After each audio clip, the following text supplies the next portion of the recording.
Olá, sejam bem-vindos e bem-vindas a mais um Evangelho no Lar. Espero que estejam bem, espero que tenham tido uma ótima semana importante aí de Natal, onde comemoramos Jesus, a sua vinda. E é um momento que todos nós acabamos ficando mais introspectivos, que nós ficamos mais com o coração mais mole, né? Mais amorosos. Espero que vocês tenham tido uma ótima semana.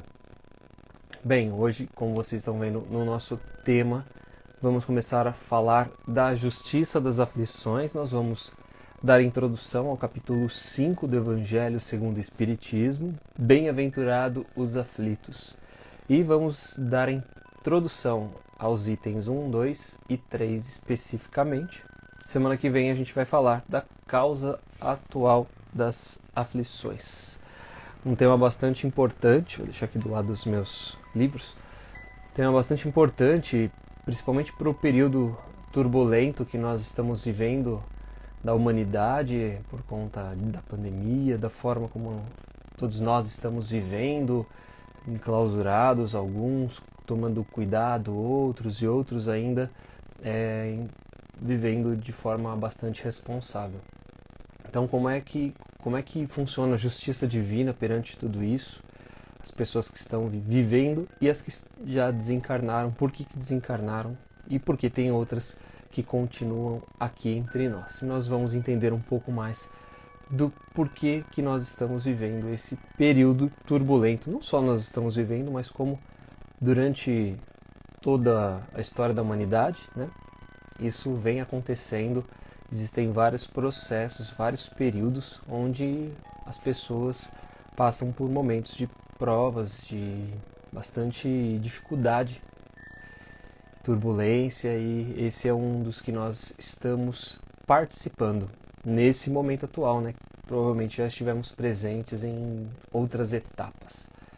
Então convido a todos para a nossa prece, convido a todos para prepararem a sua água fluidificada. Eu estou sem a minha aqui, mas podem colocar aí no seu cantinho. E vamos fazer a nossa prece. Convido vocês para que fechem os seus olhos, sentem-se confortavelmente, se posicionem confortavelmente onde estiverem. E assim a gente vai aos poucos se conectando com a espiritualidade presente, com os amigos do alto. Vamos, para poder sentir a sua presença, nós vamos respirando mais devagar, nós vamos percebendo mais o nosso corpo, nós vamos sentindo o nosso corpo, nós vamos percebendo o silêncio ou os ruídos que estão ao nosso redor. Vamos nos ligando conosco primeiro, permitindo para que nesse momento nós dediquemos esse espaço para o nosso cuidado mental, para o nosso cuidado espiritual. E assim, mais ligados, vamos nos ligando aos nossos mentores individuais, aos mentores deste trabalho, aos mentores das nossas casas, esses irmãos todos que permitiram que nesse momento possamos estar aqui conectados, irmanados, no propósito do aprendizado, no propósito do bem em nossas casas, em nossas residências, e que esse bem possa atingir outros irmãos mais necessitados. E para que a gente tenha toda essa proteção, a gente invoca, convida pelos índios Itaporãs, Brogotás, os pretos da Princesa Isabel, os filhos do deserto, do sul principal de nossas casas, irem adentrando por todos os cômodos, passando por corredores, quartos, salas, todos os ambientes, banheiros, limpando, higienizando, retirando toda e qualquer negatividade que ainda exista nesses ambientes, deixando tudo muito limpo, tudo muito claro, purificando eles, para que nós possamos ter mais clareza nas ideias, para que nós possamos estar envolvidos por irmãos mais iluminados. E assim nós vamos nos ligando também ao rei Ricardo, coração de leão, pedindo a ele que guarde um ou mais de seus soldados, protegendo a entrada da nossa residência contra toda e qualquer negatividade, permitindo a entrada apenas daquilo que for autorizado pelo Pai. E assim nós vamos vendo o nosso lar, nossa casa, protegida por uma cúpula, onde é impedida todo e qualquer mal de entrar. E no alto dessa cúpula vemos um farol bem intenso, onde toda a espiritualidade pode perceber que naquele ambiente possui o Evangelho no lar. Nos ligamos também às fraternidades do espaço, nos conectamos a Bezerra de Menezes, professor Eurípides Barçanufo, tantos outros, e também aos apóstolos, os primeiros cristãos, Maria de Magdala, Paulo, irmãos dedicados na propagação do Evangelho, na sua transformação própria, que sejam exemplos para todos nós. Saudamos a nossa mãe, Maria de Nazaré, sentimos o seu amor, o seu carinho, o seu afago de mãe, que nos acalma no momento da turbulência. E assim ela nos leva até seu Filho, nosso irmão, nosso Mestre, nosso querido Jesus. E carinhosamente abraçamos Jesus, agradecendo pelos ensinamentos deixados, pelos exemplos, pelas palavras, por podermos nesse momento estarmos aqui reunidos em seu nome. E agradecemos ao Pai pelo dom da vida, por estarmos encarnados mais esse dia, por termos a nossa família, nosso lar, saúde, as oportunidades, por tudo que somos e por tudo que temos. E gratos que somos, te dizemos, Pai nosso que estais nos céus, santificado seja o teu nome. Venha a nós o vosso reino. Seja feita a sua vontade, assim na terra como no céu. O pão nosso de cada dia nos dai hoje. Perdoai as nossas ofensas, assim como nós perdoamos a quem nos tem ofendido. E não nos deixeis cair em tentação, mas antes livra-nos de todo o mal. Que assim seja, e damos por iniciado o Evangelho desta noite. Olá, espero que todos estejam bem, mais harmonizados, mais serenos, mais preparados. Desejar uma boa noite para quem está chegando agora, o pessoal do Espiritismo Pop, que já estava aqui antes, Ana Angelim, Edmara, a Solange Gamboa, Marisa, Amanda Santos, a Renata, oi Rê, Brunão, grande abraço Bruno, Daia, Samu, Café, Diego Zanato, a Tati, enfim, tanta gente boa que está chegando agora, sejam bem-vindos. Vamos então dar introdução, aqueles que chegaram agora, lembrando, nós vamos começar a falar sobre o capítulo 5, Bem-aventurados os aflitos. Nós vamos, como o nosso título aí, Justiça das Aflições, aqui o nosso título fixado, né? Justiça das Aflições, nós estudaremos hoje os itens 1, 2 e 3 do Evangelho segundo o Espiritismo. Tem uma novidade, eu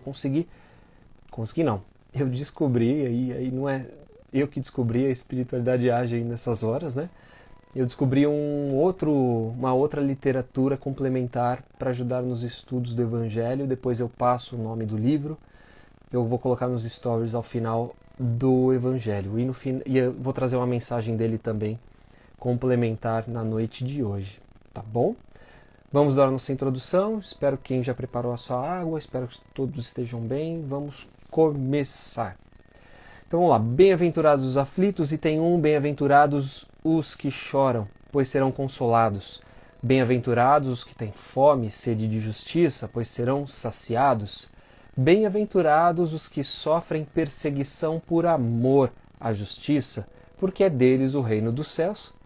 Mateus capítulo 5, versículos 5 e 6 e 10. O que Jesus quis dizer aí como bem-aventurados os aflitos? Quem seriam essas criaturas que ficam sofrendo, mas que ao mesmo tempo têm todo o suporte da espiritualidade? Vamos lá. Deixa eu só puxar. Aqui. Perdi o marca-texto, gente. Minha filha acabou pegando o marca-texto. Vocês lembram semana passada, né? Tava brincando com ele e acabou sumindo. Depois eu ter que achar outro. Marca-texto não. Marca-página. Quem são então essas criaturas que choram e que serão consoladas? São as pessoas, os espíritos, que sofrem as provações com resignação e paciência. Aí a gente pensa, nossa, resignação e paciência não é nada fácil, né? Difícil a gente ter resignação e paciência perante diversas dificuldades que nós enfrentamos.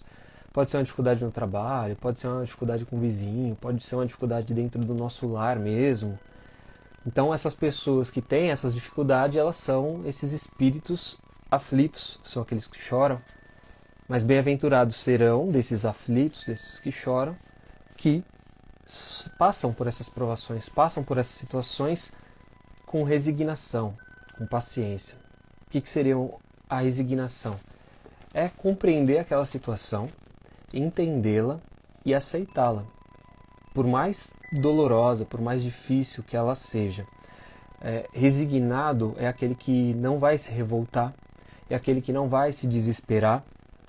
E então essas criaturas sim serão as que serão consoladas por Jesus. Vamos dar continuidade aqui. Item 2. Bem-aventurados vós que sois pobres, pois o reino dos céus é para vós. Bem-aventurados vós que agora tendes fome, pois sereis saciados. Sois felizes, que chorais agora, pois rireis. Lucas capítulo 6, versículo 20 e 21. E aí tem mais uma parte de Lucas. Mas ai de vós, ricos, que tendes vossa consolação no mundo. Ai de vós que estáis saciados, pois tereis fome. Ai de vós que rides agora, porque gemereis e chorareis. Lucas capítulo 6, versículo 24 e 25. Aqui Lucas já fala sobre questões sociais, inclusive. Então, quem são, ainda dentro do item 1, aquelas criaturas que têm sede de justiça, que têm fome, que passam por essas necessidades? São consideradas aquelas criaturas injustiçadas, aqueles que padecem em consequência das desigualdades, e nós vivemos entre muitas desigualdades no mundo dos homens. Aqueles que veem os seus direitos desrespeitados, sem ter quem lhes ouça ou reclames. Quando fala isso, eu gosto de usar como referência o centro de São Paulo. Não sei quem é de São Paulo e quem não é de São Paulo, mas tenho certeza que alguma imagem do centro de São Paulo você já viu. E é uma imagem onde você encontra muita mendigância.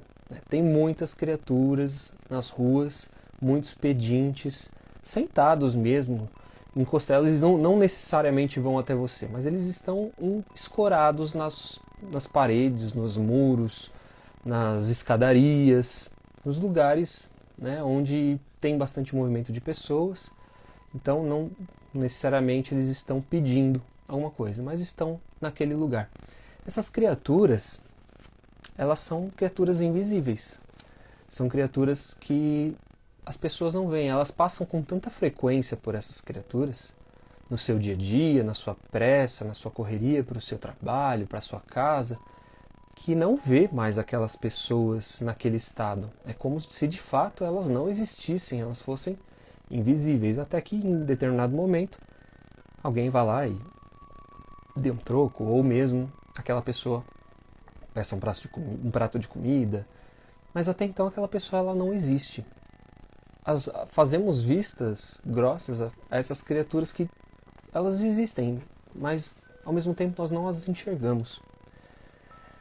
Não raros famintos e sequiosos de justiça são antigos déspotas, alcançados pela infalível justiça de Deus, no momento adequado. Então aqui vem uma outra questão. Quem são essas pessoas que estão nessa situação? Aqui ele traz uma referência. Fala que essas pessoas que buscam fome de justiça, e elas são pessoas autoritárias, pessoas que mandavam e que cobravam justiça em uma determinada situação e que agora não necessariamente elas podem estar nessa situação. Mas isso tudo fica dentro do campo da suposição, não é verdade?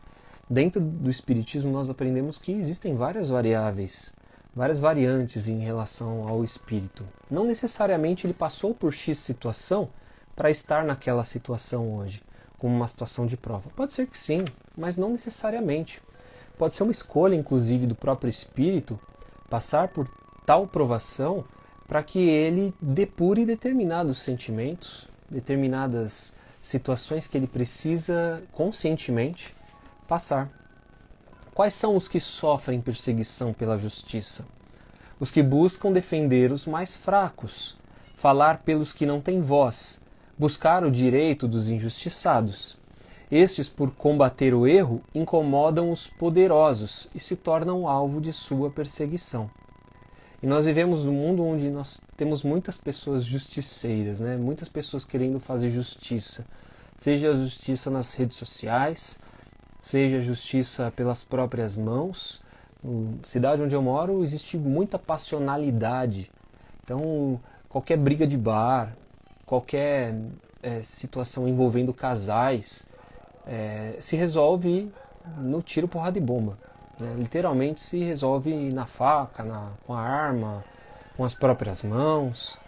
Então a pessoa ali resolve cumprir justiça e esquece que existe uma justiça dos homens antes da justiça dele e, acima de tudo, uma justiça divina. E essa justiça divina afeta diretamente as suas ações.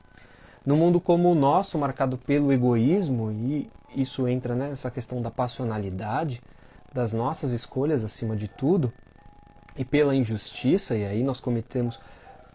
Por que a gente comete muita injustiça? Porque a gente vê muita injustiça sendo acometida. E por que às vezes a gente vê as pessoas cometendo justiça com as próprias mãos? Porque a gente vê que o nosso judiciário, por exemplo, é lento, demora muito para julgar. Então as pessoas, já que vai demorar para julgar, deixa que a gente resolve. Por isso que a gente tem que tomar muito cuidado com apontamentos. Eu me lembro de um caso, se eu não me engano foi na Baixada Santista, há alguns anos, que estavam procurando uma pessoa que sequestrava crianças. Então alguém fez um retrato falado para a polícia e esse retrato falado parecia uma moradora de uma região. Eles pegaram essa moradora e mataram ela porque, pela descrição, era a criatura que estava sequestrando, sumindo com essas crianças. E na verdade não era ela. Então as pessoas, elas já julgaram, aquela criatura naquele momento, sentenciaram ela, e a sentença foi a morte, e ela não teve nem possibilidade de argumentar. Quantas injustiças nós vimos de pessoas que foram encarceradas e que foram encarceradas por engano, e depois de décadas a justiça vai atrás de outras provas e não encontra e aquela pessoa é solta. Então as pessoas acabam, por essa passionalidade, tentando resolver tudo ao seu modo, do seu jeito. Então essas pessoas acabam, de uma forma talvez equivocada, lutando por uma sociedade justa, mas da forma equivocada. O ideal seria que essa justiça fosse fraterna, que ela pudesse ser mais compreensiva, mais entendida, mas a gente vive num ambiente ainda bastante hostil e a gente vive com medo por conta disso também, E hoje, por conta da internet, se a gente for avaliar os cancelamentos, o que acontece nas redes sociais, por qualquer coisinha aquela pessoa é cancelada. Às vezes é uma coisinha que pode se transformar numa coisona. e que de fato precisa ser bastante investigado, avaliado. Mas às vezes se solta um boato, que é como o caso dessa moça que eu falei, e aí como que você vai provar, até você conseguir provar o contrário, provar que você não tem nada a ver com aquela situação, que foi um boato, que foi um mal-entendido, a sua vida, a sua carreira profissional, a sua vida pessoal, ela já foi pro vinagre. Então a gente tem que tomar muito cuidado, principalmente quando a gente vê esse tipo de coisa nas redes sociais. Primeiro a gente tem que se questionar, a gente tem que buscar as fontes, entender se de fato aquilo é verdade, antes de não só julgar, mas antes da gente repassar aquele tipo de informação, antes da gente ser tomado pela nossa passionalidade e de uma forma equivocada fazer um julgamento antecipado e que vai acabar acarretando em problemas futuros para aquela criatura. Se nós estamos julgando uma pessoa equivocadamente, nós estamos fadados a também estar envolvidos na questão das consequências dessa ação. E lá na frente nós seremos afetados. Quem são esses pobres que Jesus se refere? São os desprovidos de bens materiais, privados dos meios indispensáveis à sobrevivência, ou aqueles que não têm nada ou quase nada, que não reclamam da miséria que experimentam, mas buscam no trabalho a satisfação de suas necessidades. Nós conhecemos algumas pessoas assim, provavelmente, né, que elas não têm bens materiais, mas elas também não ficam lamentando,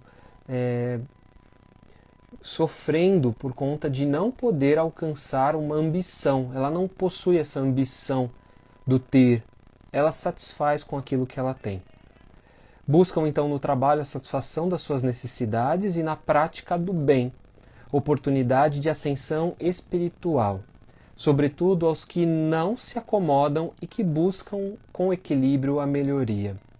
Então é muito curioso, né? Via de regra, os pobres de hoje são os ricos de ontem que não souberam utilizar suas riquezas em favor do bem e no serviço do próximo.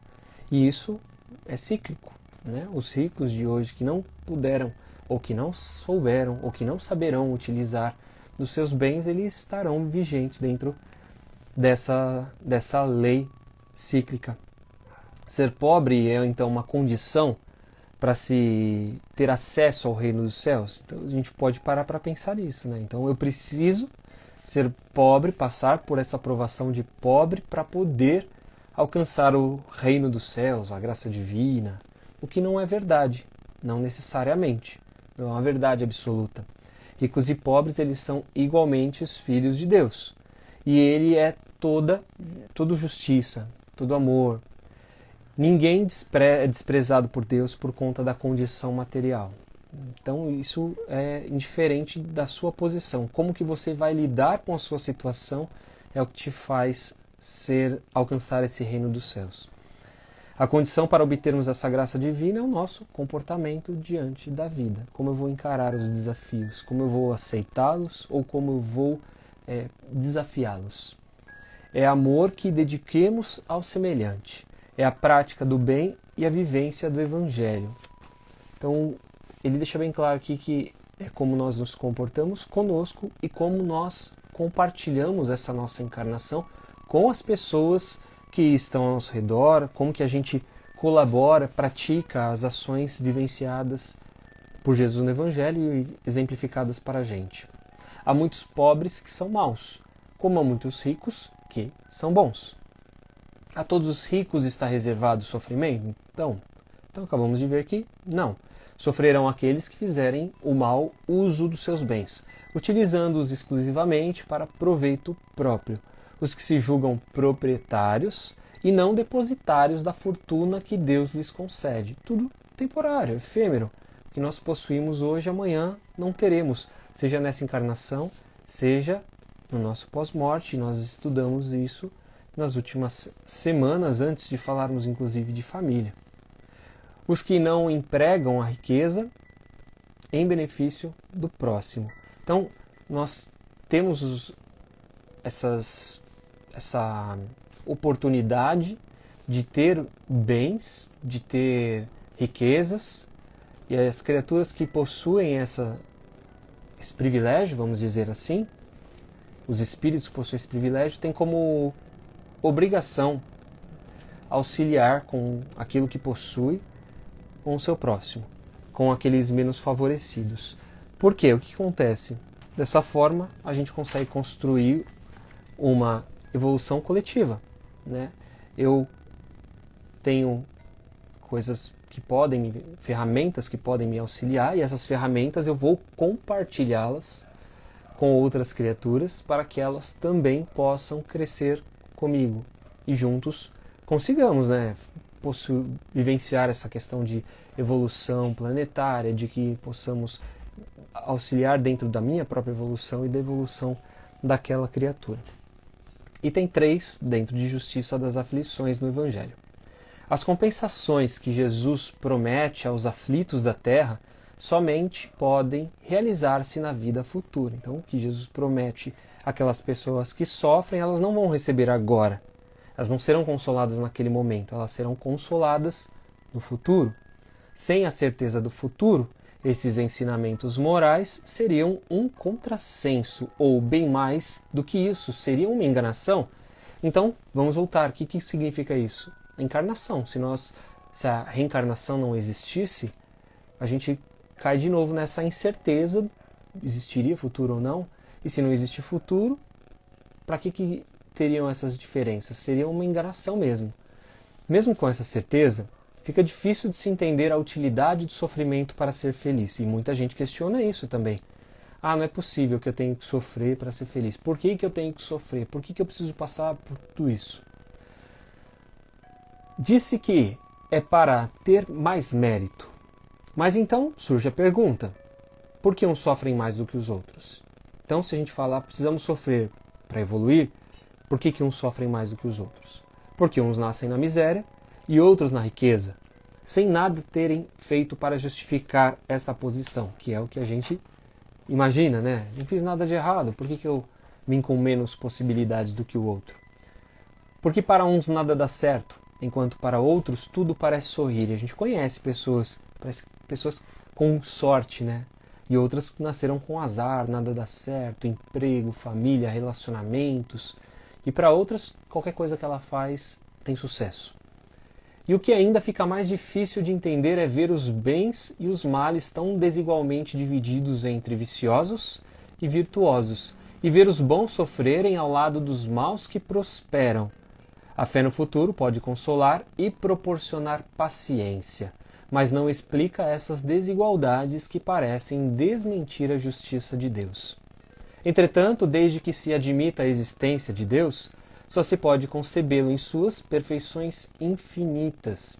Ele deve ser todo-poderoso, todo justiça, todo bondade, sem o que não seria Deus. E aí a gente volta de novo para o Livro dos Espíritos, o primeiro capítulo, onde a gente vê quais são os atributos de Deus.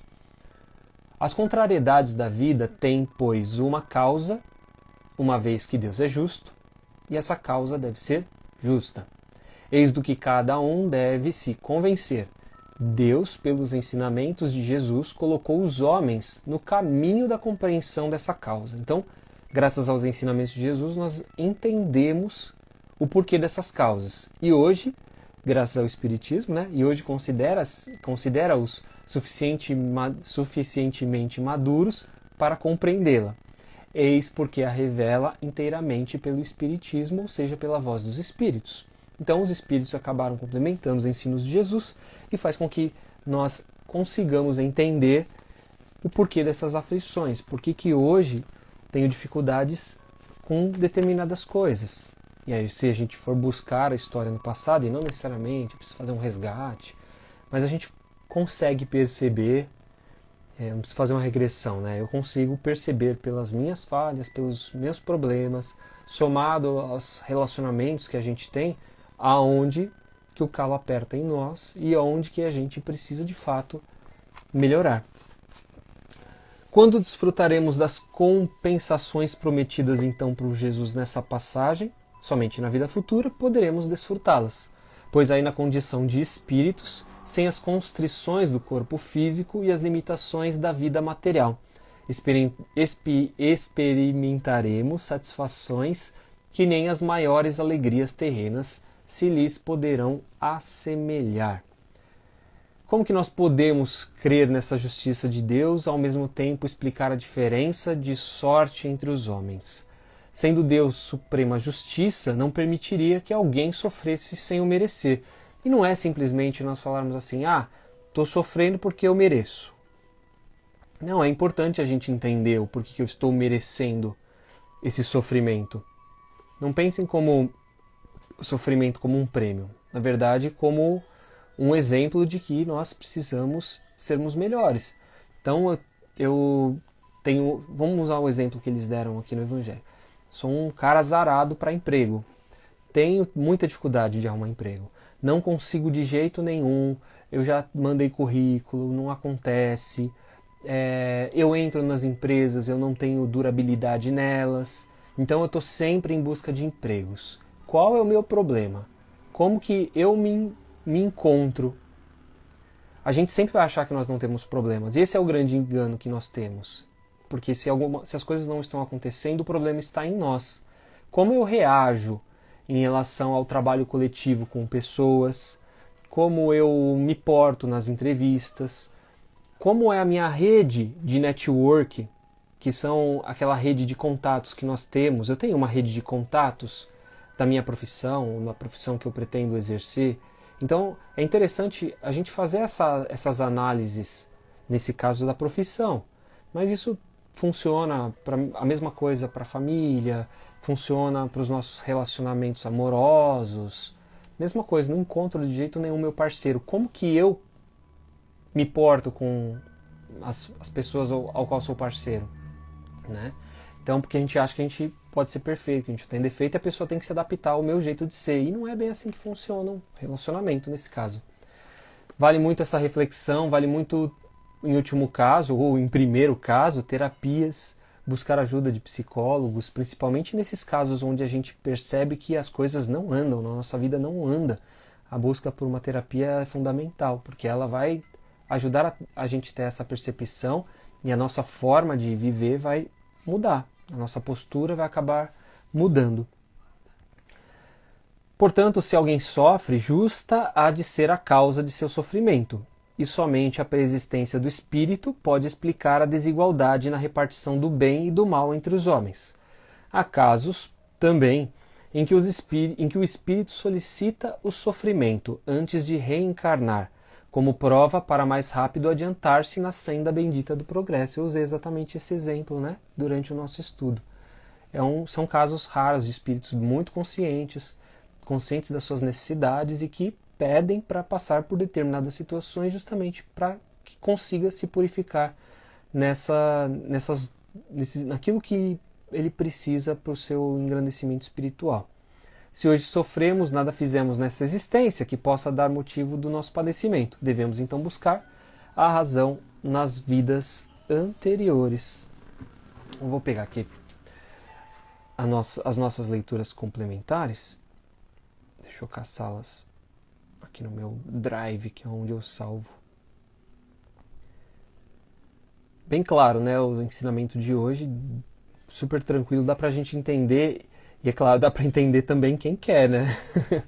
Porque é um estudo de muita reflexão, de percepção de quem somos, do que nós queremos, do que nós precisamos, de como é a nossa vida e o que eu preciso fazer para que ela seja melhor para mim e para as pessoas que estão ao meu redor.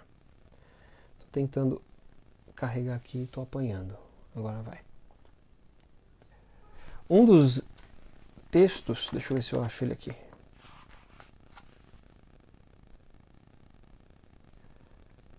Um dos textos chama-se Afliges-te e o outro chama-se Causa e Efeito. Eu vou ler primeiro Causa e Efeito. Causa e Efeito está no livro... vou ler primeiro Aflige-se. Afliges-te. O livro é O Espírito da Verdade. A mensagem chama Afliges-te, está num livro, são espíritos diversos. Eu vou falar quem é o espírito responsável pelo Afliges-te, psicografia de Chico Xavier e Valdo Vieira. Então vamos lá. Afliges-te, Emmanuel. Afliges-te com a vizinhança do parente menos simpático. Esqueces-te, no entanto, dos que vagueiam sem rumo. Então nós percebemos nós ficamos angustiados, sofrendo por aquelas pessoas, daqueles que estão ao nosso redor, que não necessariamente são os nossos simpáticos, mas esquecemos aquelas pessoas que estão perdidas pelo mundo. Afliges-te com um leve dor de cabeça que o remédio alivia. Esqueces-te, porém, dos que carregam a provação da loucura na grade dos manicômios.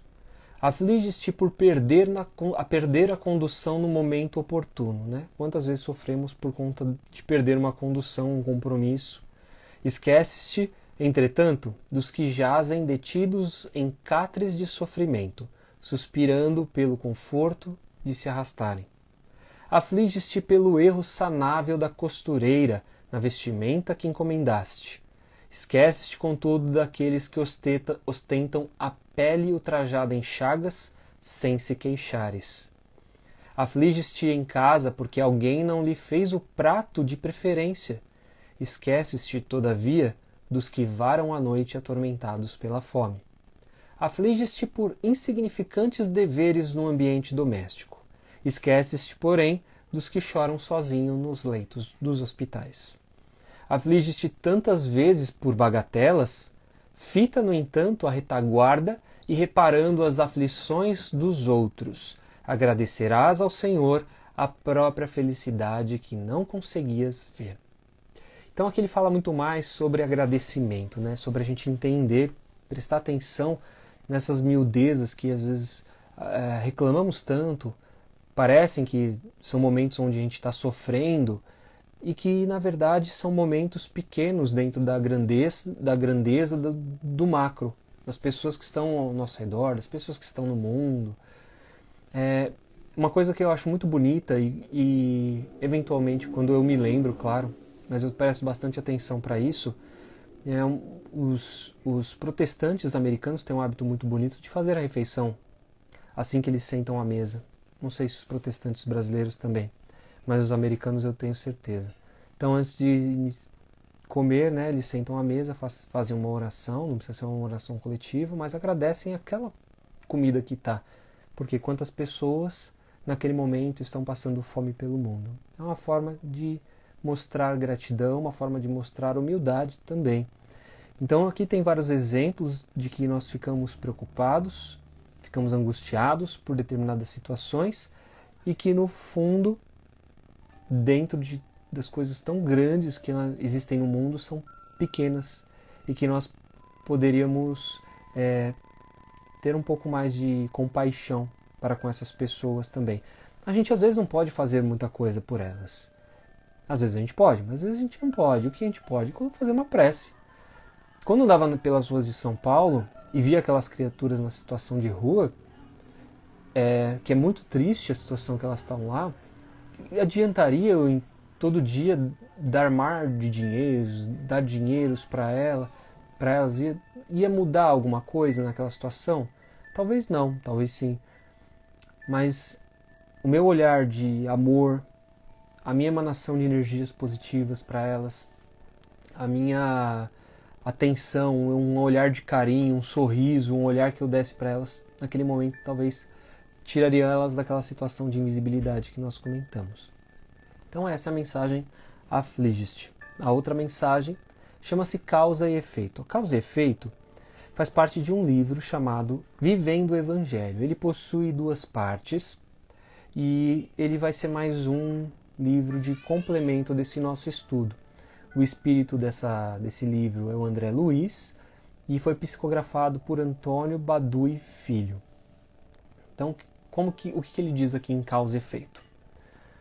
O abuso adoece, o egoísmo intoxica, o orgulho abate, o ciúme desorganiza, a inveja destrói, o ódio desestrutura, a vingança fere, irritação desordena, a cólera cega, indiferença paralisa, o desprezo bate, a agressão desagrega, o descaso zomba, intolerância golpeia, a violência lesa, calúnia enxovalha, a intriga ofende, desvario embrutece, a fraude ataca, a mentira desacredita, a avareza isola, o abandono prejudica, a injúria trama, a hipocrisia dissimula.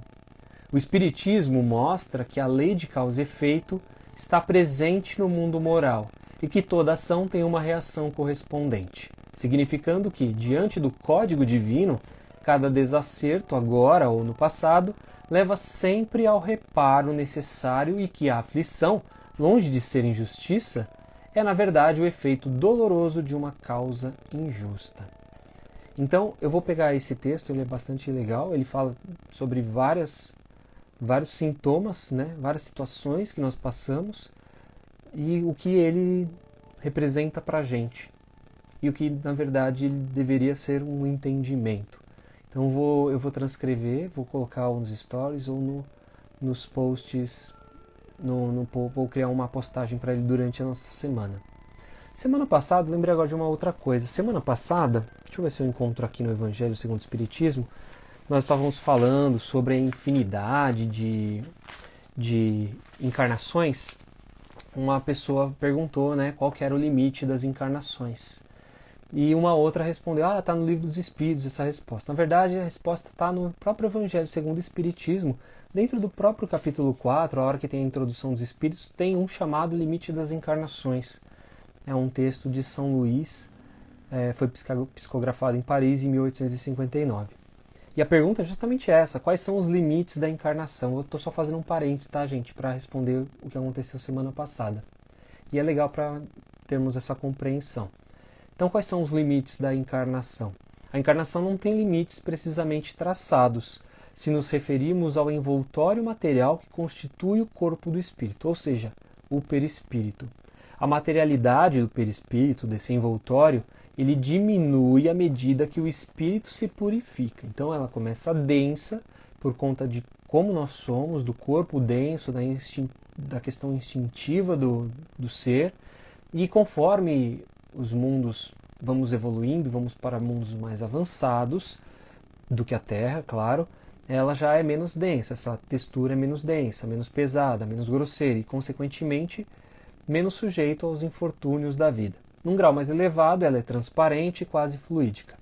De grau em grau, ela se desmaterializa e acaba por se confundir com o perispírito. Então, vou corrigir o que eu falei. Eu disse que era o perispírito e não, na verdade, ele está usando uma outra matéria que ele não fala qual é esse envoltório material. O perispírito ele acaba confundindo quando ele já está num outro estágio, mais evoluído. Dependendo do mundo no qual o espírito é chamado a viver, toma um corpo apropriado à natureza desse mundo. Então, de acordo com o mundo que esteja, o grau de evolução, ele vai acabar tomando a forma de como são as criaturas daquele mundo. O próprio perispírito sofre as transformações sucessivas, então tudo fica moldado nele, e torna-se cada vez mais fluídico até a completa purificação, que constitui na natureza dos espíritos puros. Embora os mundos especiais sejam destinados aos espíritos mais avançados, eles não estão ali prisioneiros como nós nos mundos inferiores. O estado de pureza em que se encontram lhes permite transportarem por todas as partes onde realizam as missões que lhes são confiadas. Ou seja, na hora que acabou, estou no estado de pureza, não tenho mais a questão evolutiva como necessidade de encarnação. Vou reforçar. Permite-se transportar por todas as partes e realizam missões a qual são confiadas. Então o espírito ele nunca para, nunca vai, como a gente falou na semana passada, ou retrasada, não me recordo, entrar num estado de tranquilidade, de tocar harpa no céu, como a gente fica vislumbrando como seria o céu, da tranquilidade, não existe ociosidade, todo mundo trabalha. Considerando-se a encarnação do ponto de vista material, tal qual é na Terra, pode-se dizer que ela está limitada aos mundos inferiores, isso nós já falamos também. Portanto, depende do próprio espírito libertar-se mais ou menos rapidamente da encarnação, trabalhando por sua purificação. Além do mais, deve-se considerar que na erraticidade, período que nós ficamos entre encarnações, A situação do espírito permanece relacionada com a natureza do mundo ao qual ele está ligado pelo seu grau de adiantamento. Hoje estamos na Terra, desencarnamos, vamos voltar para a Terra, nosso espírito permanece com a natureza ligada ao mundo ao qual ele está. Deste modo, na erraticidade, ele é mais ou menos feliz, livre e esclarecido, conforme esteja mais ou menos desmaterializado. Por isso que é tão importante nós entrarmos nessa vibe, né, espiritualista, na crença, né, de algo maior, de que nós estamos num momento de passagem, um processo de passagem, de transição entre encarnações, e que não estamos aqui de forma definitiva, que é temporária, e que também quando acabar não acabou tudo de uma vez, justamente porque fica mais fácil de nós termos essa noção da reencarnacionista e das nossas necessidades, dos nossos compromissos, e consequentemente mais conscientes e tentando purificar esses nossos sentimentos. É isso aí, eu queria agradecer todo mundo que entrou, muita gente. Valeu, Bruno, bem legal esse tipo de estudo, show de bola. É muito bacana mesmo, porque a gente vê tanta injustiça, voltando em questão ao nosso estudo, especificamente das aflições, a gente vê tanta coisa errada, e a gente pensa assim, putz, só vaso ruim não quebra, só vai embora os bons. Eu sempre gosto de falar uma frase em relação a isso, que se o vaso não quebrou ainda, a gente fala que o vaso ruim não quebra, né? Se o vaso não quebrou ainda, é porque ele ainda tem muito que aprender, ele tem que aprender ainda a colar os seus cacos. Então, assim, ele está num processo de aprendizado. A hora que você não precisa mais ficar colando caquinhos, você já teve aquela purificação espiritual.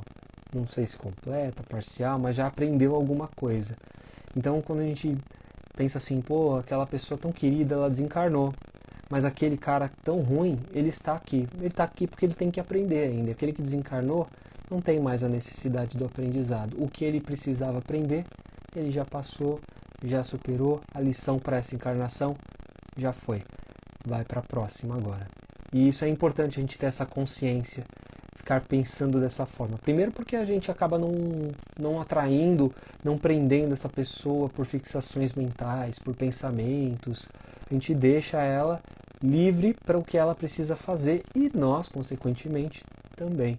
Nós nos tornamos livres de nós mesmos para que nós possamos tocar a nossa vida e os nossos compromissos, as nossas responsabilidades. Certo? Se alguém tiver alguma perguntinha, semana que vem nós vamos dar continuidade então ao capítulo 5, nós vamos falar sobre os itens 4 a 6, se não me engano, 4 a 5, causas atuais das aflições, tá bom? Semana que vem o evangelho não será no domingo, eu tenho um compromisso no domingo, bem na hora do evangelho, então provavelmente eu vou fazer ele na segunda ou na terça-feira, vou avisar sempre com um dia de antecedência, todo mundo consegue se programar para participar, e se não puder assistir, acompanhar, vai ficar salvo no IGTV ou vai estar lá no Terceira Revelação no YouTube, tá bom, gente? Bem, é isso, espero que que o ensinamento tenha vindo. Vamos fazer a nossa prece de encerramento, as nossas vibrações, e eu conto com a participação de vocês nas próximas semanas. Então os convido mais uma vez a fechar os olhos, a mais uma vez ter aquele momento de introspecção. E nesse momento nós vamos oferecendo aquilo que temos de melhor sentimento que nós temos. Nós vamos oferecendo para a espiritualidade, colocando à disposição em suas mãos, para que ela canalize essa energia e faça a distribuição para onde for necessário, como for necessário, mas que nós, antes disso, possamos vibrar pelo planeta Terra, por todos os povos que aqui habitam, pelo universo, pelas pessoas que sofrem nas ruas, passam fome, passam por misérias, vivem em países que vivem em guerras, Vibremos pelo nosso país, pelo Brasil, por Brasília, pelos dirigentes desta nação, que eles possam sempre tomar as melhores decisões para o povo. Possamos vibrar por aqueles que sofrem nos seus leitos, em suas casas, nos leitos dos hospitais, pelos encarcerados, as pessoas que estão nas ruas. Vibremos aquelas criaturas que estão sofrendo nas UTIs por conta do Covid, nas alas dos Covids, dos hospitais. Vibremos pelos profissionais da saúde envolvidos, vibremos por aqueles que estão em busca da vacina, por aqueles que se envolveram na busca da vacina. Vibremos por aqueles que desencarnaram por conta dessa doença. Vibremos por aqueles que não puderam estar aqui hoje. Vibremos pelas pessoas que estão em nossas casas. E vibremos por nós mesmos. Que as nossas energias possam ser restauradas, nossas baterias possam ser recarregadas para mais uma semana. Que as equipes do Dr. Bezerra de Menezes possam fluidificar as águas com os remédios necessários para todos nós. E que assim essas energias ao qual emanamos possam ser direcionadas pela espiritualidade para onde for necessário. E assim agradecemos ao Pai mais uma vez pela permissão de estarmos aqui. Que a nossa semana seja uma semana abençoada, seja uma semana de transição, de muitas energias positivas para esse novo ano que irá se iniciar, que possa ser um ano próspero, um ano de amor, um ano com menos incertezas, que ele possa ser um ano de muitas mudanças para todos nós e que essas mudanças sejam positivas. Mas que acima de tudo, que nós tenhamos consciência de que essas mudanças elas sempre começam por nós. E assim agradecemos ao Pai, pedindo que nos envolva em muito amor, em sua bênção, que ela nos proteja durante toda essa semana. E que assim seja.